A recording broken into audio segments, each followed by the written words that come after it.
مچھلیوں کے مختلف پروڈکٹ جو برآمد کرتے ہیں پاکستان سے. ویسے کچھ لوگوں کو برآمد اور درآمد کا فرق نہیں پتہ, آج میں نہیں سمجھانا, ٹھیک ہے.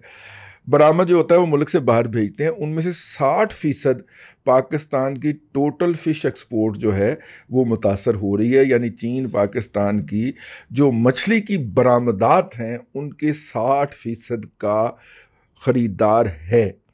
یہ بات عامر شفاعت خان کو بتائی ہے منظر عالم صاحب نے. اگر تو یہ ہمارے یار ہیں منظر عالم صاحب ٹاولز والے, تو پھر تو میرا مطلب ہے کہ فش میں بڑھ گئے, ٹھیک ہے. ہو سکتا ہے یہ کوئی اور منظر عالم صاحب ہوں.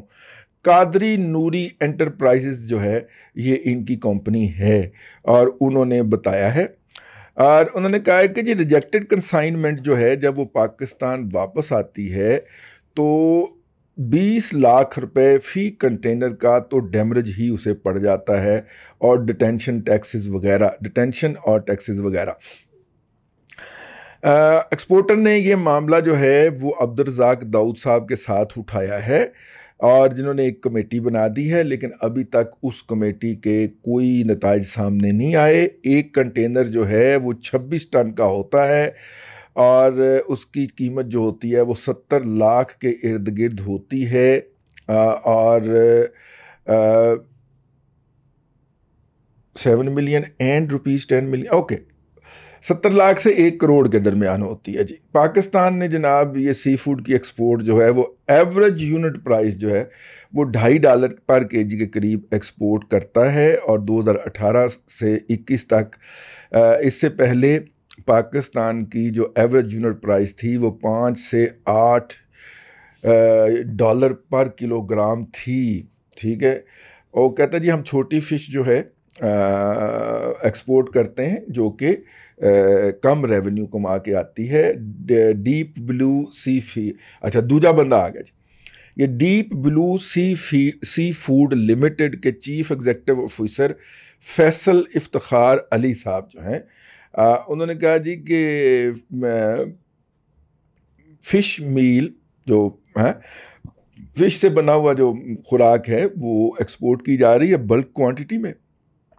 جو مچھلیاں جو بچ جاتی ہیں, دیکھیں وہ ایک بہت بڑا باکس ہوتا ہے, وہ مچھلی پکڑتے ہیں سمندر میں, اس میں ڈال دیتے ہیں. ہمارے ہاں جو ٹریڈیشنل طریقے سے مچھلی پکڑی جاتی ہے, ہمارے پاس وہ کنٹینر تو نہیں نہ ہوتے یا بڑی مچھلیاں نہیں ہوتی, ہمارے مچھلی افورڈ نہیں کرتے. تو جو چھوٹی موٹی وہ انہوں نے مچھلیاں اس کے اندر امینڈمنٹس کی ہوتی ہیں, کچھ انہوں نے فائبر کی بنا لی ہیں, فائبر گلاس کی کچھ بنا لی ہیں, ان کے اندر وہ نیچے اس کے باٹم کے اندر باکسز ہوتے ہیں, وہ مچھلی پکڑتے ہیں اس میں ڈالتے جاتے. جب وہ من یا ٹن مچھلی ہو جاتی ہے تو سب سے پہلے جو مچھلی ڈالی ہوتی ہے وہ دباؤ کے اندر پچک جاتی ہے, اور اس میں سے رس نکلنا شروع ہو جاتا ہے, مطلب اس کا جو بھی کہیں آپ.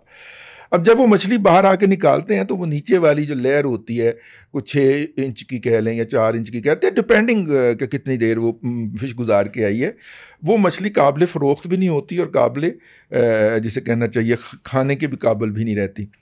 تو وہ اس کو چورا کہہ کے نا باہر دھوپ میں پھیلا دیتے ہیں, اور وہاں پہ سوکھتی ہے وہ مچھلی. اس لیے آپ جائیں جب ساحلی شہروں کے اندر تو آپ کو ایک عجیب قسم کی نا سڑان سی فضا میں محسوس ہوتی ہے جب آپ کرتے ہیں تو, ٹھیک ہے. تو وہ جو ہے اس مچھلی کو چھکا کے اس کا میل بنا دیتے ہیں, اور بعد میں وہ پولٹری کی صنعت کے لیے وہ کیا کہتے ہیں جی اس کو لحمیات کے لیے جو ہے وہ ان کے استعمال ہوتی ہیں.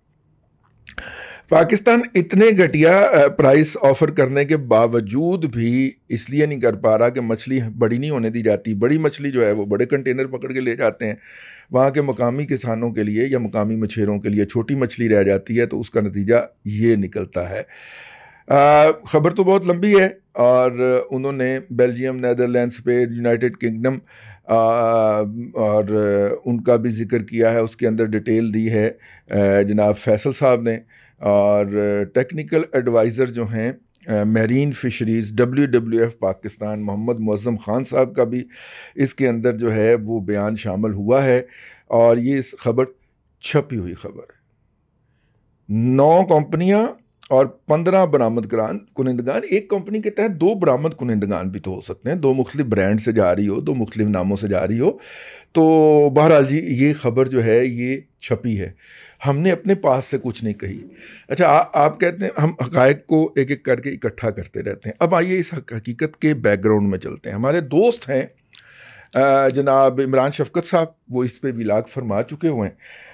انہوں نے پہلا ولاگ فرمایا کہ پاکستان چین کے پاکستان میں موجودہ سفیر نے وزیر اعظم کو خط لکھا، ان کے ہاتھ وہ خط چڑھ گیا کہ جناب ہم جب آپ کے وزیر یہ جو جہاز رانی ہیں ان سے ملنے گئے تو انہوں نے ہمارے ساتھ بدتمیزی کی۔ جب ہم نے فردر اس کی ڈیٹیل پڑھی تو ڈیٹیل یہ تھی کہ 5 کنٹینر جو تھے، 5 فش ٹرالر کہہ لیں اس کو، 5 فش ٹرالر جو تھے وہ چائنا کے آئے تھے پاکستان، اب پتہ نہیں گوادر میں آئے تھے یا کراچی میں آئے تھے، یہ مینشن نہیں ہے اس کے اندر، وہ آئے تھے اور ان کو جو ہے وہ پاکستان نے جانے سے روک دیا اور کہا کہ پہلے ہم آپ کی چیکنگ کریں گے۔ تو وہ اس کی سفارش جب لے کے گئے، ان سے پوچھنے گئے کہ بھائی جان کیا مسئلہ ہو گیا ہے، تو انہوں نے آگے سے نہ صرف کہ بات نہیں سنی بلکہ بدتمیزی کی۔ چینی سفیر صاحب نے جب یہ کمپلینٹ کی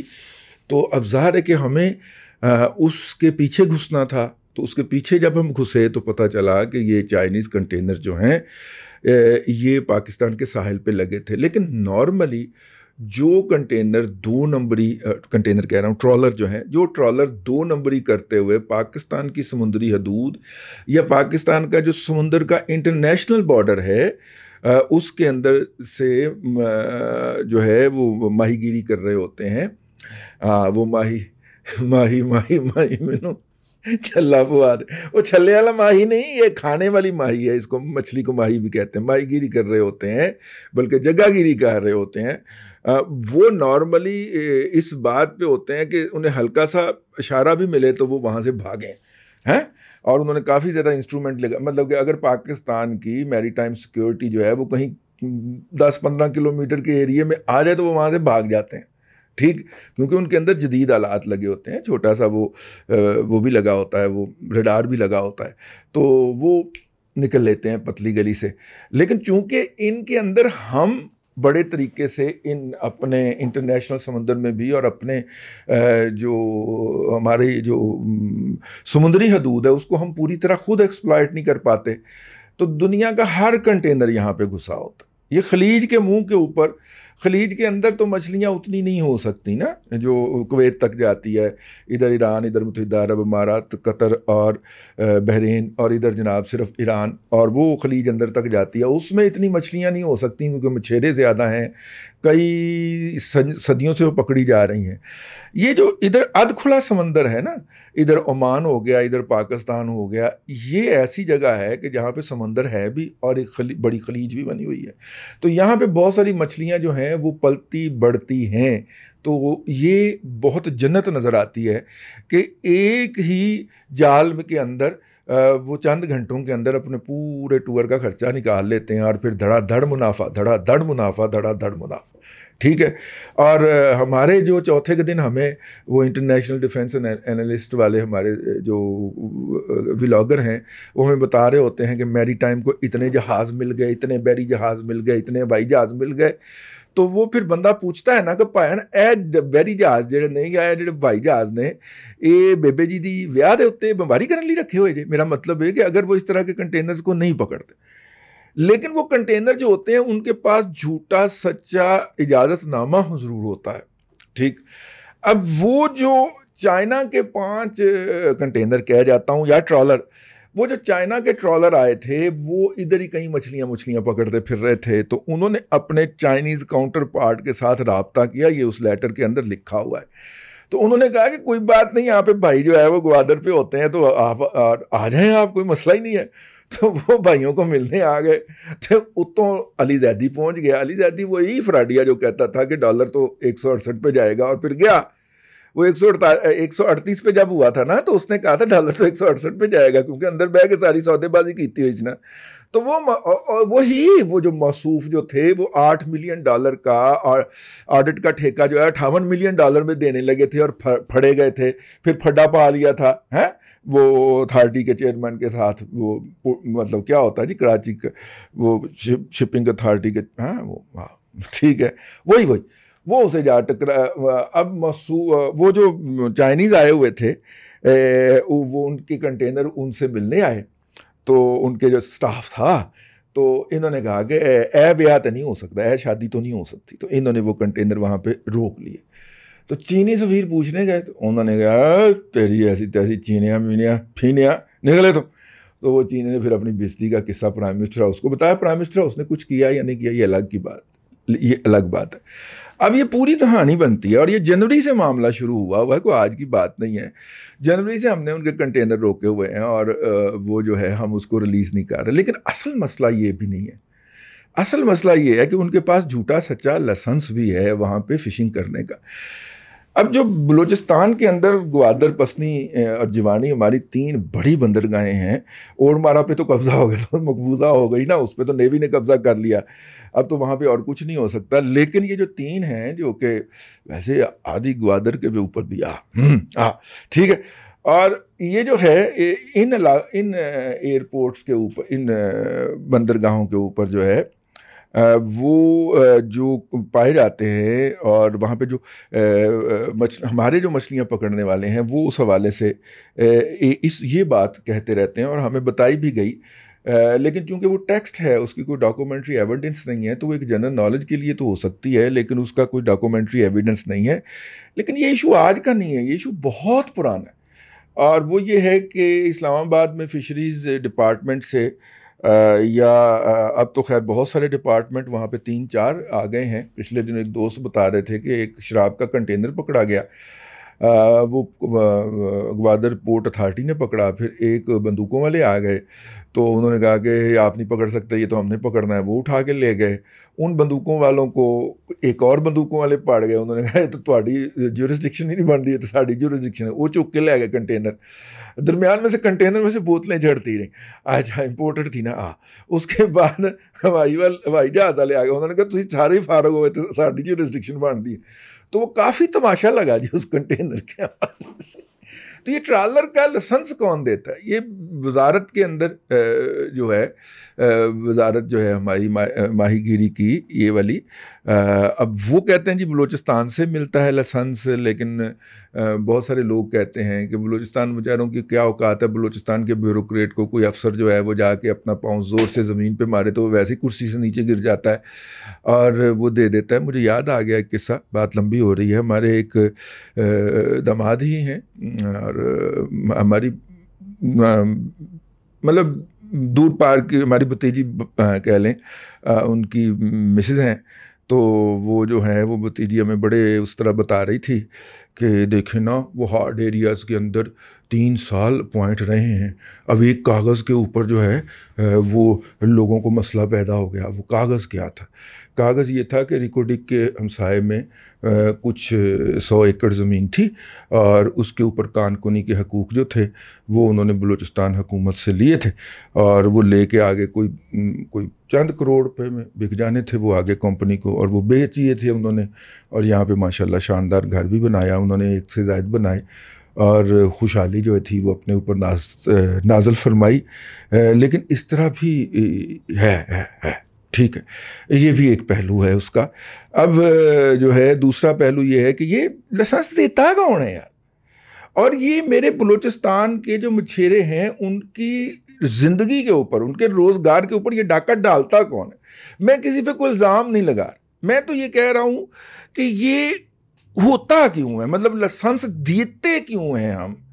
اچھا اس میں یہ بھی آ جاتا ہے کہ کراچی کے اندر بیٹھے ہوئے بہت سارے جو لوگ ہیں انہوں نے یہ کاروبار بنایا ہوا ہے کہ وہ کسی نہ کسی پارٹی کو خوش کر کے اس طرح کا لائسنس لیتے ہیں اور آگے غیر ملکی کمپنیوں کو آؤٹ سورس کر دیتے ہیں زیادہ پیسے لے کے. انہوں نے اس کو کمائی کا ذریعہ بنایا, جس نے بھی کیا ہوا. میں صرف اپنی وہ بھتیجی ہمارے جو داماد ہیں ان کے حوالے سے بات نہیں کر رہا, لیکن میں کہہ رہا ہوں کہ اس طرح کا بھی واردات ہوتی ہے. پھر اب تو چونکہ سارے معاملات ہی اسلام آباد کی بجائے ہمسائے میں طے ہوتے ہیں, تو اس لیے سب نے ہم نے جو ٹویٹ کیا تھا اس کے نیچے آ کے انہی کو قصوروار قرار دیا اور پیزا بھی کھینچ کے اس کے اندر لے آئے.